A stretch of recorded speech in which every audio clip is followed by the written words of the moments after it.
Que cuando no la podemos meter, por lo general son los delanteros que tienen las opciones de gol.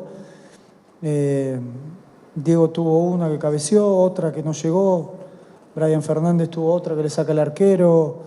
Marcos Acuña, una bajo el arco que la tiró afuera. Bueno, fuimos varios, ¿no? Hoy no, todo el equipo no tuvo esa efectividad y sí la tuvo Guaraní, por eso ganó el partido. No, la responsabilidad siempre va a ser mía.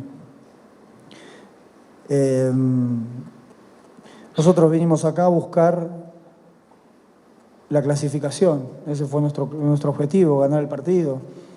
Y creo que tuvimos los momentos para hacerlo. Y en el fútbol, cuando no aprovechás tu momento, seguramente el rival sí lo aprovecha, como lo hizo Guaraní.